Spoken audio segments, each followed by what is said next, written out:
Rafic Baha el-Deen al-Hariri was a Lebanese-Saudi business tycoon and the Prime Minister of Lebanon from 1992 to 1998 and again from 2000 until his resignation on October 20, 2004.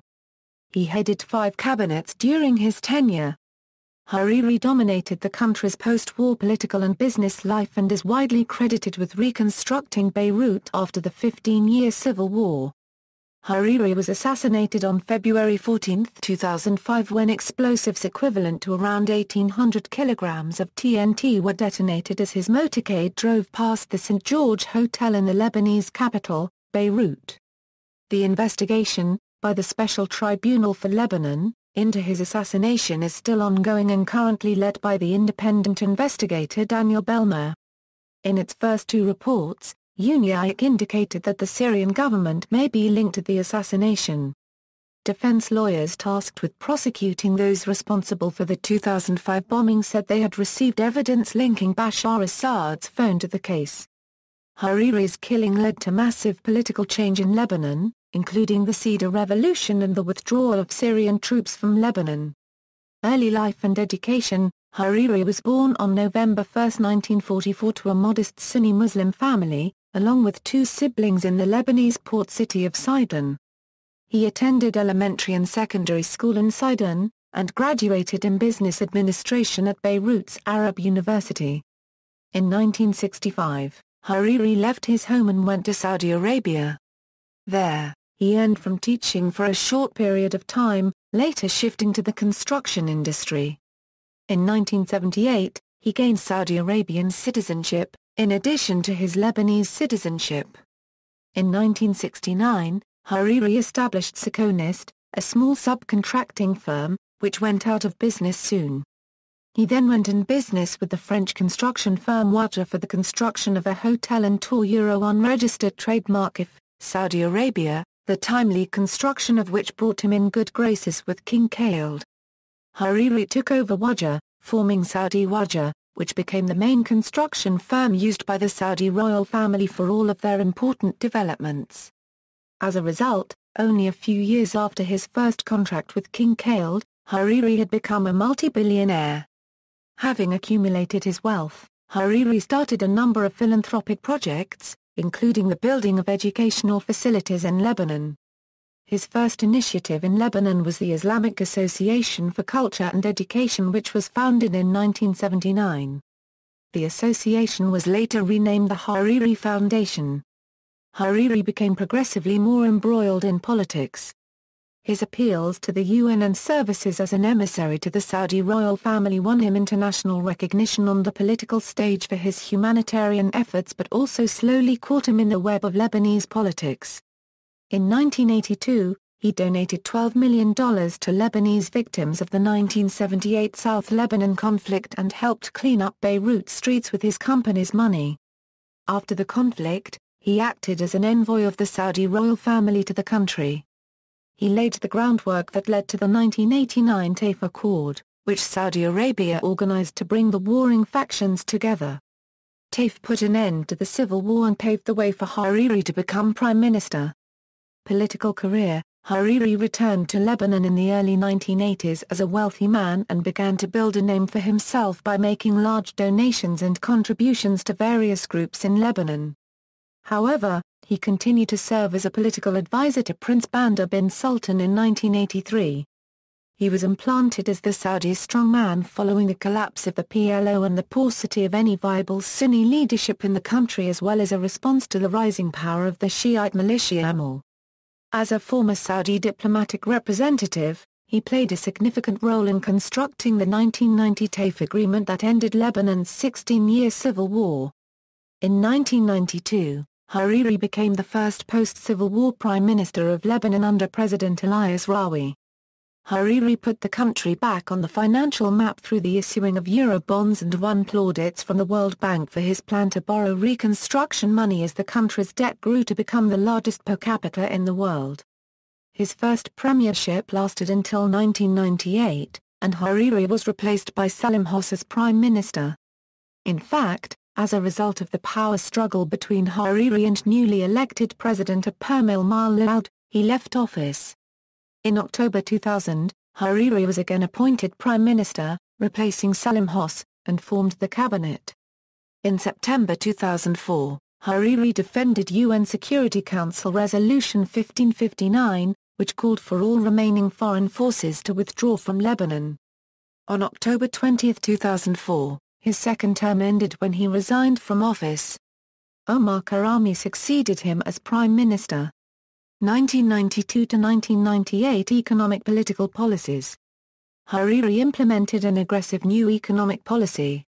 Perhaps Hariri's most important creation in the beginning of his career was Horizon 2000, the government's name for its new rejuvenation plan. A large component of Horizon 2000 was Solidaire, the privately owned construction company that was established to reconstruct post-war Lebanon. Solidaire was owned by the government and private investors. Solidaire was largely focused on redeveloping Beirut's downtown and turning it into a new urban center as quickly as possible as one aspect of the various infrastructure redevelopment plans that would be implemented by Horizon 2000. Another aspect of the decade-long plan was the privatization of major industries. Numerous contracts were awarded in important industries such as energy, telecommunications, electricity, airports and roads. The last and perhaps most significant aspect of Horizon 2000 was economic stimulus via foreign direct investment. Specifically, Hariri supported foreign firms and individuals taking an interest in Lebanon's developmental potential. Hariri simplified tax codes and provided tax breaks to foreign investors. Due to his previous successes in the private sector and the numerous resulting international connections, Hariri was able to garner a significant amount of low-interest loans from foreign investors.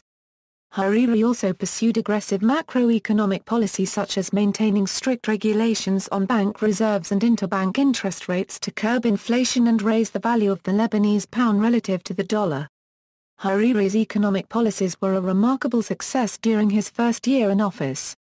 From 1992 to 1993 there was a 6% increase in real national income. The capital base of commercial banks effectively doubled, the budgetary earnings hovered at around $1 billion, and commercial banks' Euro unregistered trademark consolidated balance sheets increased about 25%. By 1998, however, real GDP growth was around 1%, a year later it would be -1%. National debt had skyrocketed 540% from $2 to $18 billion, Lebanon's economy was in a miserable state. Hariri and Lebanon's political environment. Amid the political crisis brought on by the extension of President Abdel Malloud's term, Hariri resigned as Prime Minister, saying, "I have submitted the resignation of the government, and I have declared that I will not be a candidate to head the government." During a BBC interview in 2001, Hariri was asked by Tim Sebastian why he refused to hand over members of Hezbollah that were accused by America of being terrorists. He responded that Hezbollah were the ones protecting Lebanon against the Israeli occupation and called for implementation of past United Nations resolutions against Israel. He was further accused of making the American coalition in the war on terrorism worthless and asked if he was ready for the consequences of his refusal, reminding him that George W. Bush had said, "Either you are with us, or you are with the terrorists." He replied that he had hoped there would be no consequences, but would deal with them if they arrive. Hariri further said that he opposed the killing of all humans Israeli, Palestinian, Syrian or Lebanese and believed in dialogue as a solution. He further went on to say that Syria would have to stay in Lebanon for protection of Lebanon until they are no longer needed and Lebanon asks them to leave. Lebanese Druze leader Walid Jumblat, a recent recruit of the anti-Syrian opposition, emboldened by popular anger and civic action now being called Lebanon's Cedar Revolution, alleged in the wake of the assassination that on August 26, 2004 Syrian President Bashar al-Assad threatened Hariri, saying, "President of Lebanon loud as me. If you and Chirac want me out of Lebanon, I will break Lebanon." He was quoted as saying, "When I heard him telling us those words, I knew that it was his condemnation of death." This meeting between Hariri and Assad, which had been on August 26, 2004, lasted for just 15 minutes. On June 22, 2005, Beirut International Airport was renamed Rafic Hariri International Airport. Additionally, Beirut General University Hospital was renamed Rafic Hariri Hospital. Rafic Hariri was succeeded by his son Saad Hariri as leader of the Future Party. Personal life: Hariri married twice. He had 7 children. In 1965, he married an Iraqi woman, Nida Bustani, who is the mother of his 3 sons. Baha, who is a businessman, Saad, who succeeded his father as leader of the Future Movement, and Husama Euro, who died in a traffic accident in the U.S. in the late 1980s. They divorced. He married his second spouse, Nazik Audi, in 1976, and she is the mother of Hariri's 4 children, including Ayman and Fard. From 1982 until his death, Hariri owned €2.8 a Rutland Gate, a large house in London's Knightsbridge district. The house was gifted to the Crown Prince of Saudi Arabia, Sultan bin Abdulaziz, after Hariri's assassination. Assassination. On February 14, 2005, Hariri was killed when explosives equivalent to around 1,800 kilograms of TNT concealed inside a parked Mitsubishi van were detonated as his motorcade drove near the St. George Hotel in Beirut. Another 22 people lost their lives in the explosion. Among the dead were several of Hariri's bodyguards and his friend and former Minister of the Economy Basil Fleon. Hariri was buried along with his bodyguards, who died in the bombing, in a location near Muhammad Al-Amin Mosque. A 2006 report by Serge Brammertz has indicated that DNA evidence collected from the crime scene suggests that the assassination might be the act of a young male suicide bomber. A UN-backed tribunal issued for arrest warrants to members of the Hezbollah. Hezbollah blamed the assassination on Israel. A Canadian Broadcasting Corporation news investigation claimed that the special UN investigation team had found evidence for the responsibility of Hezbollah in the assassination. Aftermath. Hariri was well regarded among international leaders. For example, he was a close friend of French President Jacques Chirac.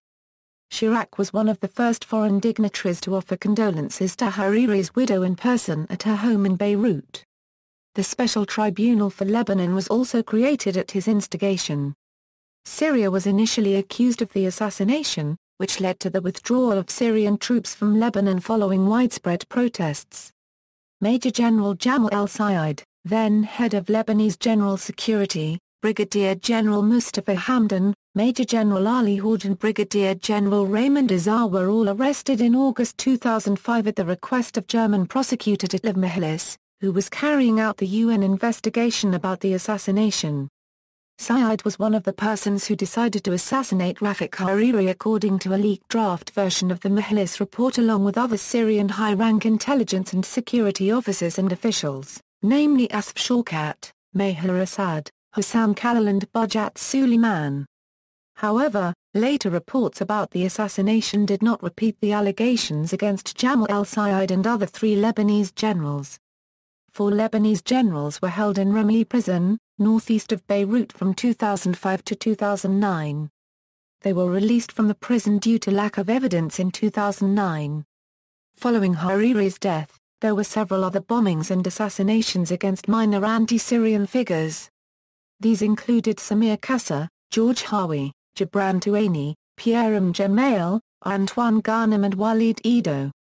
Assassination attempts were made on Elias Moore, May Chidiak, and Samir Shahid. The United Nations Special Tribunal investigating the murder of Hariri is expected to issue draft indictments accusing Hezbollah of murdering Hariri. Hezbollah accused Israel of the assassination of Hariri. According to Hezbollah officials, the assassination of Hariri was planned by the Mossad as a means of expelling the Syrian army from Lebanon. In August 2010, Hezbollah leader Hassan Nasrallah presented evidence, consisting of intercepted Israeli spy drone video footage, which he said implicated Israel in the assassination of Hariri. After an altercation between male tribunal staff and women at a gynecology clinic in October 2010, Hezbollah demanded that the Lebanese government stop all cooperation with the Special Tribunal, claiming the tribunal to be an infringement on Lebanese sovereignty by Western governments. On November 1, 2010, a report was leaked by Al-Akhbar, a local secular, leftist newspaper, stating that Hezbollah drafted plans for a quick takeover of the country in the case an indictment against its members is issued by the UN Special Tribunal. The report states that Hezbollah conducted a simulation of the plan on October 28, immediately following a speech by its Secretary General. On the other side, it was revealed by leaked U.S. Embassy cables that the Egyptian General Intelligence Directorate Director Omar Suleiman reported that Syria desperately wanted to stop the investigation of the tribunal. Corruption. Hariri was considered as the principal actor in the widespread corruption that plagued Lebanon during the Syrian occupation. His wealth grew from less than $1 billion when he was appointed Prime Minister in 1992, to over $16 billion when he died. The Company for the Development and Reconstruction of Beirut's Central District, known as Solidaire, in which Hariri is the primary shareholder, expropriated most property in the central business district of Beirut, compensating each owner with shares in the company, were worth as little as 15% of the property's value. That Hariri and his business associates profited immensely from this project was an open secret. Hariri and his proto-copyright GAR copyright were not the only beneficiaries of this spending spree. In order to secure support from militia chieftains, and pro-Syrian ideologues that Damascus had installed in the government, Hariri allowed kickbacks from public spending to enrich all major government figures. Contracts for the import of petroleum were awarded to the two sons of President Elias Rawi. As a result of the growing criticism and popular discontent with Hariri's policies, the government banned public demonstrations in 1994 and relied upon the army to enforce the decree. In return for a relatively free hand in economic matters, Hariri cooperated with Syria's drive to consolidate its control over Lebanon. Under the guise of regulating the audio-visual media, the government placed control of all major television and radio stations in the hands of pro-Syrian elites. Supporters of Michel Aoun were also perpetually harassed and detained. References. Books: Salam, Qasim. Al-Ba'th wal-Watan al-Arabi, Arabic, with French translation.